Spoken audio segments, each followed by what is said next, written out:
Welcome back, Children of the Night, to another episode of the Infernal Archive. We're bringing you another contemporaneous chiller today. Dangerous Animals, we're going to go see. Jai Courtney horror movie. Trailers have been pretty cool, in my opinion. Andrew, could you read to us from the IMDb scroll of non-sanctity? Dangerous Animals is a 2025 survival horror film directed by Sean Byrne and written by Nick Leopard. When Zephyr, a savvy and free-spirited surfer, is abducted by a shark-obsessed serial killer and held captive on his boat, she must figure out how to escape before he carries out a ritualistic feeding to the sharks below. And I'll say, like, the one thing... I love the novelty of the idea. Same here. I'm excited. Like, we haven't had a solid shark movie in so long, and this just seems super interesting. Yeah, so. And it's like... Even like The Shallows, really, I think are really... I like The Shallows. Yeah, and it's like, the more it grows on me, the more time goes on. But how many years ago was that? That was like... Oh, like 2018 or something? Yeah. So several years ago, been years, yeah. But it's like... Oh, there's that actually Under Paris, is that what it was called? There's a shark movie set in Paris that was also wild and good. But it's like, they're always... This seems like the sharks are a side thing to the main, like a killer, whereas like... They always, these shark movies always, and I love it, but it's like they always make sharks into something that they're not, which is like these psychopathic killing things. Whereas this movie seems to be taking maybe a little bit more of a, like treating sharks as they would actually are, whatever. Anyways, always excited to see a shark movie. So we will go check it out, and then we will give you our thoughts when we return. In God's name are you talking about? Your son, Mr. Thorne. The son of the devil. I'm saying... He must die, Mr. Thorne! And welcome back, Chiller Night. We just got back from seeing Dangerous Animals. Andrew, you certainly have some thoughts. Yeah, I hate is a strong word. I really didn't like this movie. Number one problem I had, the pacing was just absolutely fucked. One of our ghouls came to see this with us, and he was fucking asleep, literally asleep. About halfway through the movie. I wasn't far behind. So that, like, the pacing was just way off for me. Additionally, I feel like the biggest criticism I have, I feel like they're going for the realistic take really took away from what could have been here. And I think it could have been a little bit more campy, a little bit more over the top. And the restraint took away from things, and I was so excited. I wanted to love this movie. I was really excited for this. Jai Courtney, fuck yeah. And I feel like he's supposed to be this like psychopathic guy who like feeding people to sharks. That's an interesting way to kill people. And his motivation broke down to, yeah, I was attacked by a shark once. It's like, oh, cool. So because you were attacked by a shark, now you feed people to them, and like there's kind of like a hint at like it's maybe some type of, I'm honoring the shark gods by feeding these people to them, but it wasn't really well spelled out. And for something that's supposed to be like really fucked up, the sharks, like we don't hardly see sharks. The kills are all the same. Like we see someone hanging over the water and they like shaking, and then blood, and then they're legs got eaten off, and like the gore factor and the fucked up factor weren't there.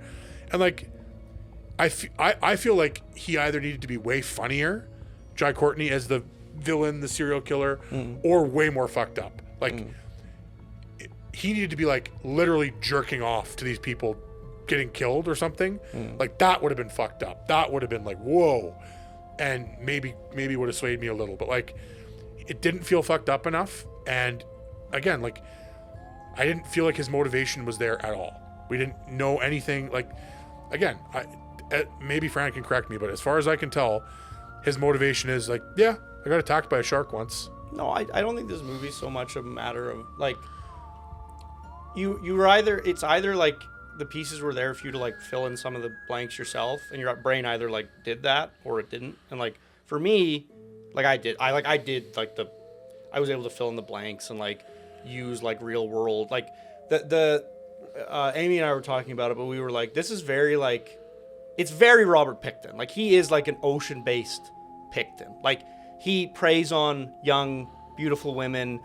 He isolates them. He keeps them for a while. Then he literally feeds them to his version of like the farm pigs, which are in his case sharks or whatever. And so like that's sort of the real world example that came to my mind. So like a lot of the, and I would have a hard time believing that these filmmakers didn't at least a little bit use it as a reference, because there was stuff in the movie that was like very like almost taken verbatim from like a Picton-esque situation.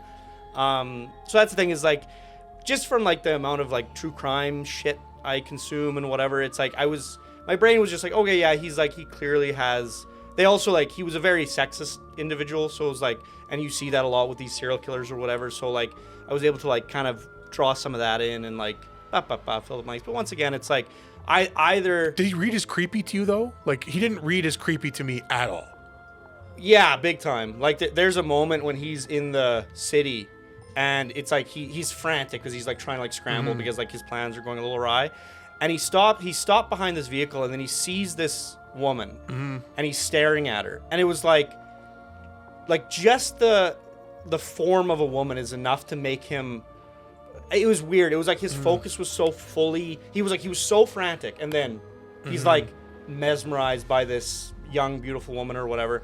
And there was a moment there where I was like, that is. And then he talks about how he stalked her for weeks. Like our main character, he said, it's like, I've been watching you at the beach for like the last few. It's like I always wish that you would be the one. Like he says something, so it's like you can tell that there's little things like that where it's like he's stalking these women. Like he follows them. He like it isn't just whatever. I definitely picked up on that. I feel like.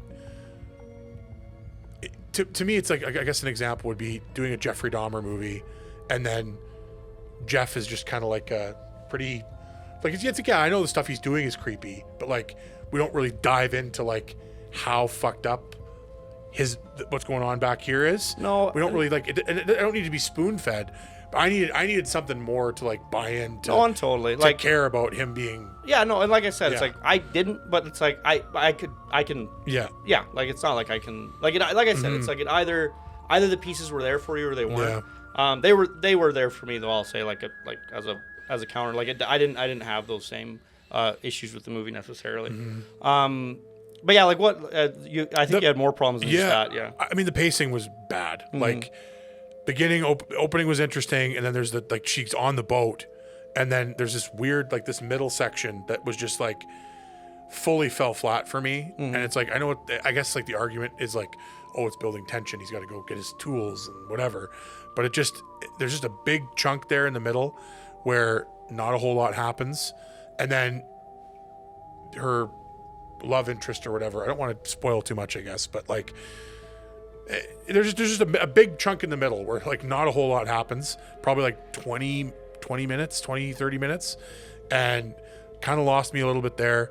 And the other part of it, I guess, that if I'm thinking about it, I came into this movie so excited and wanting to really like it, and it just totally fell flat for me, so that probably influences my thoughts and feelings quite a bit. Other than Jai Courtney, I felt like the acting also wasn't super shit hot. Definitely wasn't exceptional. It wasn't bad, but it wasn't good. And like I feel like almost every other aspect of the film kind of, I don't have anything specifically to call out in terms of like the filmmaking. It was there, it was fine, nothing really stood out to me, nothing good or bad, which I think kind of counts against it. And again, like I just found him overall kind of uncompelling. I feel like for a guy, if a guy is going to be taking the time and effort to feed people to sharks, like give me a little more. He's got to be creepier. He's got to be something. And it just didn't. That fell flat for me. So I think the whole kind of premise sort of just like. Plus, she like almost gets away like fucking 17 million times. And I hate when that happens in a film where it's like she got away.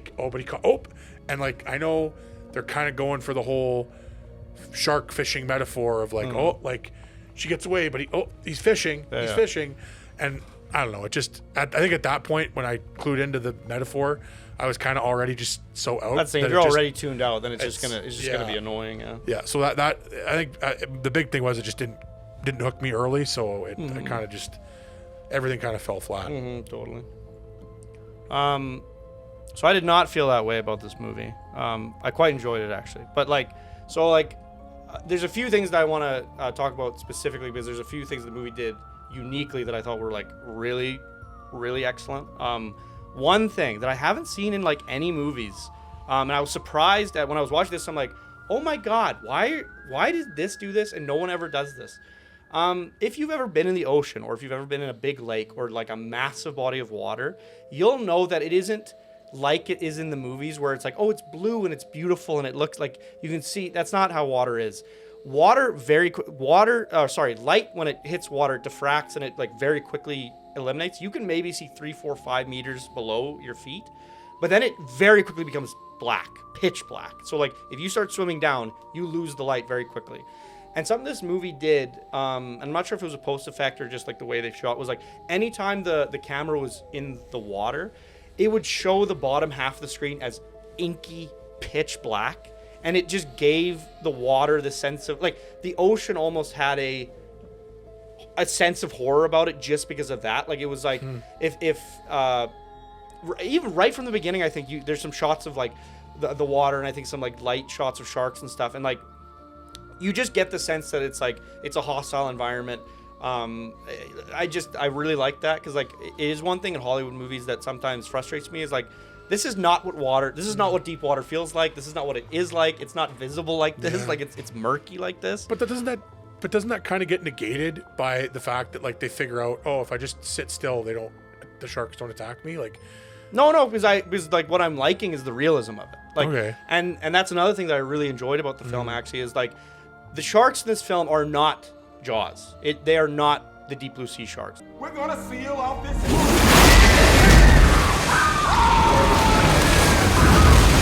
They are not the sharks from the shallows. Like these are animals. Like this is how they actually behave. They're just sharks in the wild. These are literal sharks. And there's a film. I think it's the first major kill in the movie.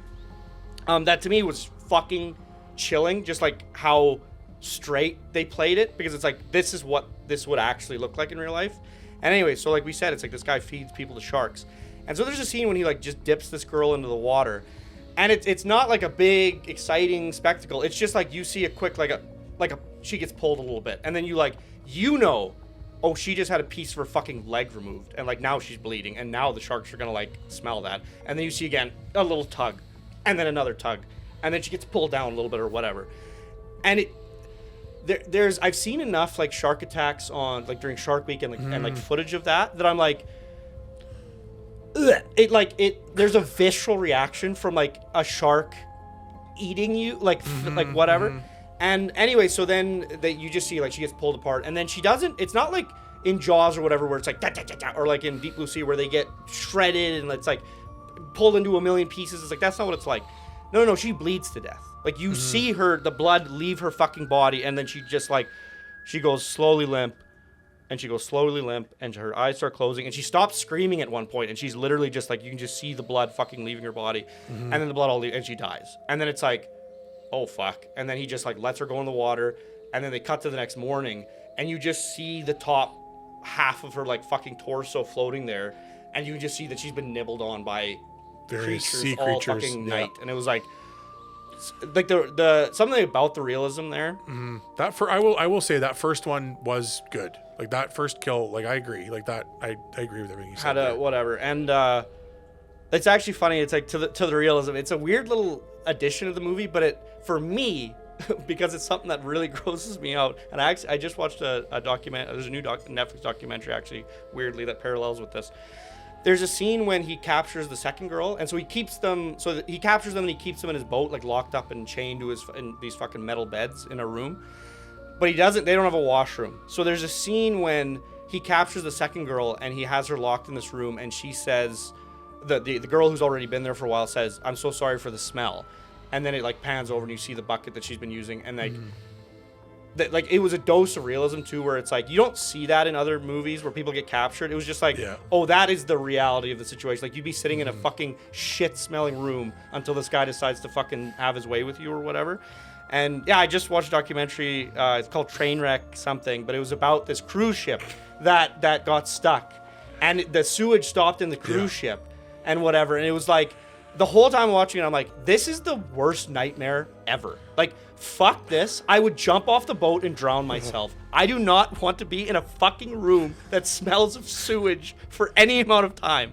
Facts. And anyways, it was just like, and I mean, maybe that's just indicative of like the little bits of realism that I really enjoyed about the film. Because like there was, on the other side, there was dialogue in the film that I thought was really cheesy and like sometimes to a degree of cringe. But what I ended up like, it's like, but once again, it's like Spider-Man 2 has awful dialogue, terrible dialogue, like Twilight levels of dialogue. You're not there for dialogue though, to be fair. But it's like I would prefer if it didn't have that dialogue. Like, it's like there's modern Spider-Man movies that don't have the Tobey Maguire dialogue. So it's like what I like. But the thing is that what I'll say about the Spider-Man 2 and I'll say about this movie too is like, they play it sincerely and they play it all the way till the end. It's not like it's an inconsistent tone that they have. It's like they are from the beginning, the characters you're supposed to root for are that way from the beginning till the end. So at least it's not like all of a sudden they said some fucking shit from Twilight that's like, oh, this is awful. And it's like Spider-Man 2. It's like, at least they're that way from the beginning of the movie to the end of the movie. Consistency. You can get used to them or whatever. It's like it's something I didn't love, and I would have preferred the dialogue be a little more realistic because like then it would have matched the overall realism of that I felt during the film. But that's probably my major criticism. But other than that, it's like, I don't know, like something about sharks fucking freaks me out, and something about sharks taken very straight also freaks me out. It's kind of like open water, like. When you take sharks very seriously, it's like, I don't like these things. I don't like that they're just things that swim around with big mouths of teeth, and if they bite you once, you fucking bleed to death. That sucks. I hate it. Like, fuck these things. What's my joke? It's like, if you ever dropped me in open water and I saw a great white shark, I would attempt to bite my own tongue off and bleed to death before the shark could get to me and fucking cause that. But yeah, that's kind of my... It's so strange because like, I also am like borderline phobic. Like, I fucking hate sharks. Terrifying to me. So... It's funny that we have such different, because like I agree mostly with what you had to say about that first kill, but it just like, I don't know. I already said my criticisms.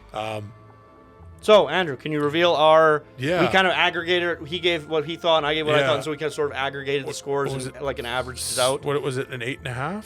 Or no? What was it? It was 8.5 sounds right. I think 8.5. You gave it a 7, and I gave it a 10, right? Yeah, 8.5, I believe. Is that what that equals?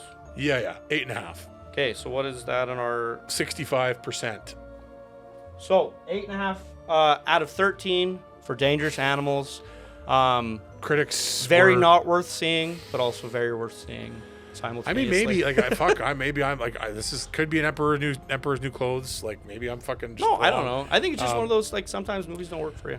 Yeah, that's critics loved it, 85%. Audiences mostly loved it at 73. So. We're not super far off the audience score. No, not too bad.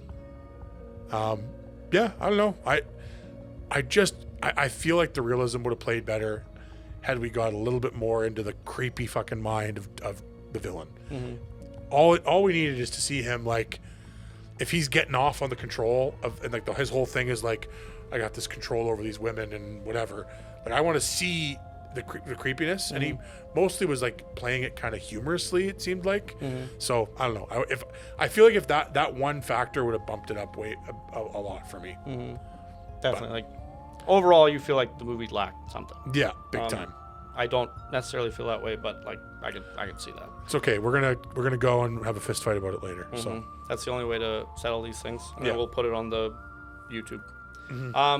Thank you so much, Children of the Night, for tuning into this episode of the Infernal Archive, and we will catch you next time.